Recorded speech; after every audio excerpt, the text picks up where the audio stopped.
नमस्कार मित्रांनो, श्री स्वामी समर्थ. 2025 या वर्षातील पहिले चंद्रग्रहण होळीच्या दिवशी लागणार आहे. होळीच्या दिवशी 14 मार्च 2025 या वर्षातील सर्वात मोठे आणि पहिले चंद्रग्रहण लागणार आहे आणि हे चंद्रग्रहण उत्तर फाल्गुन नक्षत्रात होणार आहे. मित्रांनो, होळीच्या दिवशी जे चंद्रग्रहण लागते त्याचा प्रभाव मानवी जीवनावर अवश्य पाहायला मिळतो. मग ते शुभ फळ असो किंवा अशुभ फळ असो, कोणत्याही प्रकारची फळे मिळतात. त्यामुळे मानवी जीवनावर चांगला प्रभाव पाहायला मिळतो. अशा वेळी होळी साजरी केली जाते. होळी साजरी करावी की नाही,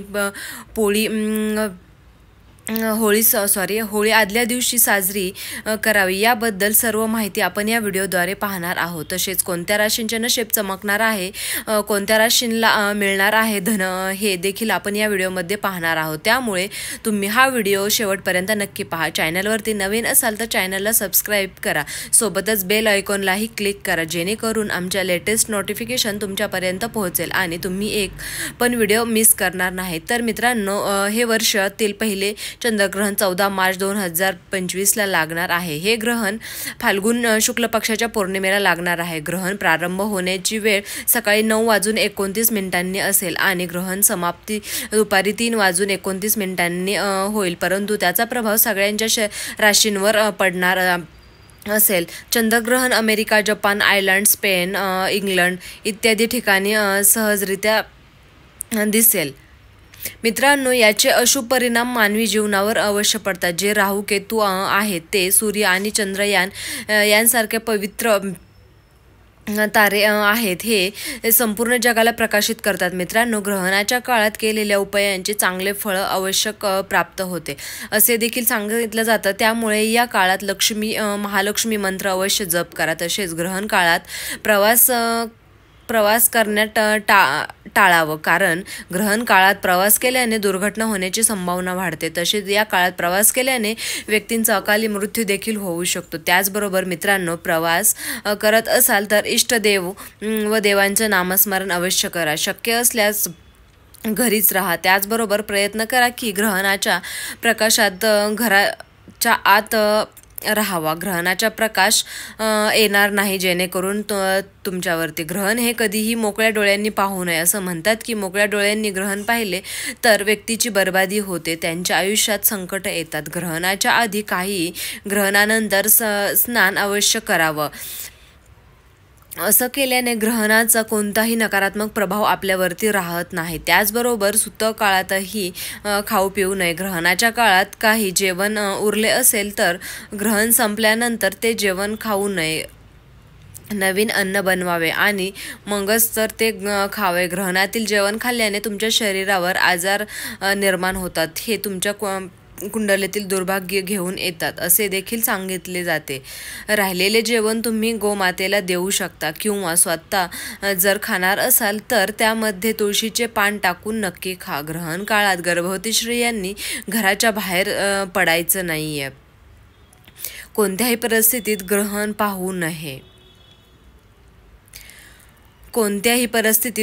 पाहू नये. ग्रहण काळात तुमच्या जवळ दुर्वा ठेवाव्या, त्याने ग्रहणाचा प्रभाव हा कमी होतो. या काळात शिवणे, स्वयंपाक करणे इत्यादी कामे करू नयेत. ग्रहण काळात देवतांचे ध्यान करायचे आहे. त्याचबरोबर चंद्रग्रहणानंतर दानाला अधिक महत्त्व आहे. मान्यतेनुसार चंद्रग्रहणाच्या दिवशी गंगा नदीत स्नान केल्यानंतर दान केल्याने खूप शुभ फळ तुम्हाला मिळतात. स्नान केल्याचे पुण्य प्राप्त होते. मित्रांनो, हे चंद्रग्रहण भारतात दिसणार आहे, त्यामुळे स्वतः पाहू नये. चला तर आता वळूया त्या राशींकडे. त्यांना मिळणार आहे मोठा फायदा, परंतु त्याआधी तुम्ही या व्हिडिओला लाईक करून कमेंट करा. हर हर महादेव. सगळ्यात पहिली रास आहे ती रास म्हणजे मिथुन रास. मिथुन राशीवाले हे चंद्रग्रहण तुमच्यासाठी खूपच लाभदायक ठरणार आहे. चंद्रग्रहणाचा काळ तुमच्यासाठी खूपच शुभ असणार आहे. या काळात तुम्हाला अचानक धनलाभ होऊ शकतो, म्हणजेच धनलाभ याचे योग बनत आहेत. त्याचबरोबर कुटुंबात आनंदाचे वातावरण सुद्धा राहणार आहे. तसेच खूप दिवसांपासून तुमची अडकलेले कामे या काळामध्ये यशस्वीरित्या पार पडणार आहेत, म्हणजेच सर्व कामे पूर्ण होताना दिसणार आहेत. त्याचबरोबर या काळात तुम्ही घर किंवा वाहन खरेदी करू शकता. एखादी प्रभावशाली व्यक्तीला व्यक्तीला तुम्ही भेटू शकता, त्याचा फायदा तुम्हाला भविष्यात होईल. तसेच व्यवसाय करणाऱ्या लोकांसाठी हा काळ अधिक फायदेशीर राहील, त्यांना त्यांच्या व्यवसायात अधिक मुनाफा होईल. त्याचबरोबर नोकरी करणाऱ्यांना नोकरीत प्रमोशन तसेच पगारवाढ मिळू शकते. त्याचबरोबर या काळात तुम्हाला नशिबाची पूर्ण साथ मिळताना सुद्धा दिसेल. त्यानंतर दुसरी भाग्यशाली रास ती आहे कर्करासवाले हे चंद्रग्रहण तुमच्यासाठी सुखकर्णी आहे, म्हणजेच यात्रा करण्यासाठी तुम्हाला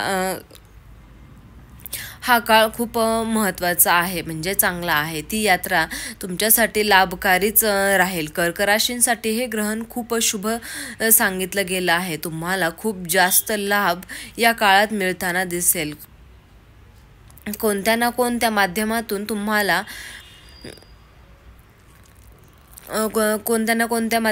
तुम्हाला धनलाभ होईल. व्यवसाय करणाऱ्यांना या काळात नवीन क्लायंट मिळून त्यांना जास्त फायदा होईल. त्याचबरोबर सरकारी परीक्षेचा अभ्यास करणाऱ्या या काळात त्यांना यश मिळताना सुद्धा दिसेल. तसेच विदेशात जाऊन नोकरी करण्याचे किंवा शिक्षण घेण्याचे स्वप्न तुम्ही पाहत असाल तर तुमचे स्वप्न या काळामध्ये पूर्ण होऊ शकते. त्याचबरोबर तुम्ही एखादे धार्मिक कार्य करू शकता, कारण या काळात तुमचे मन धार्मिक गोष्टीकडे अधिक राहील. तसेच या काळात तुम्हाला त्याचबरोबर नोकरी करणाऱ्यांना या काळात नोकरीमध्ये पदोन्नती सुद्धा होऊ शकते. त्यामुळे घरात आनंद वातावरण राहील. आता वळूया वृश्चिक राशीकडे. वृश्चिक राशीवाल्या लोकांसाठी हे चंद्रग्रहण खूप फलदायी असणार आहे. तुम्हाला सुख देणारे हे चंद्रग्रहण चालणार आहे. वृश्चिक राशीवाले या काळात तुम्हाला खूप लाभ सुद्धा होणार आहे. कोणत्या ना कोणत्या माध्यमातून तुम्हाला मोठा लाभ होणार आहे. तसेच या काळात तुम्हाला उत्पन्नाचे नवनवीन स्रोत सुद्धा मिळणार आहेत. नवीन साधन व मार्ग मिळणार आहेत. त्यामुळे वेगवेगळ्या मार्गातून तुम्हाला खूप मोठा धनलाभ सुद्धा होऊ शकतो. त्यामुळे तुम्ही निश्चिंत राहा. चला तर आता बघूया पुढची आणि शेवटची रास, ती आहे कुंभरास. कुंभराशीवाले हे चंद्रग्रहण तुमच्यासाठी धनप्राप्तीचे योग बनत आहे. कुंभराशीवाल्यांसाठी धनप्राप्तीसाठी सगळ्यात चांगला काळ आहे. परिवारामध्ये आनंदाचे वातावरण सुद्धा राहील. तुमच्या करिअरमध्ये प्रगती होईल. तसेच या काळात तुम्ही तुमच्या एखाद्या जुन्या मित्राला सुद्धा भेटू शकता. तसेच या काळात समाजात तुमचा मान सन्मान सुद्धा वाढताना तुम्हाला दिसेल. सामाजिक क्षेत्रात तुम्हाला यश प्राप्ती होताना दिसेल. तसेच समाजाकडून तुम्हाला आधारही मिळेल. या काळामध्ये हा काळ तुम्हाला अधिक सुखमय राहील. नोकरी करणाऱ्यांना नोकरी पदोन्नतीसह पगारवाढ देखील होण्याचा योग बनत आहे. तसेच पार्टनरशिपमध्ये व्यवसाय करणाऱ्यांसाठी हा काळ अधिकच उत्तम राहणार आहे.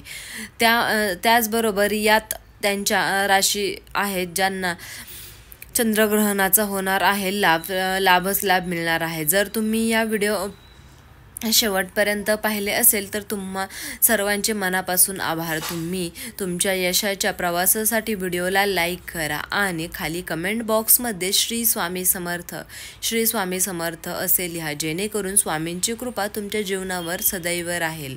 आणि हो, हा व्हिडिओ तुम्ही तुमच्या सर्व मित्रांसोबत शेअर करायला अजिबात विसरू नका आणि आपल्या आवडत्या चॅनलला सबस्क्राईब करा, जेणेकरून तुम्हाला अशाच अद्भुत व रहस्यमय व्हिडिओची तुम्हाला माहिती मिळत राहील. तुमच्यापर्यंत सर्व व्हिडिओ पोहोचतील. धन्यवाद तुम्ही हा व्हिडिओ शेवटपर्यंत पाहिल्याबद्दल. श्री स्वामी समर्थ. जय जय स्वामी समर्थ. श्री स्वामी समर्थ. जय जय स्वामी समर्थ महाराज की जय.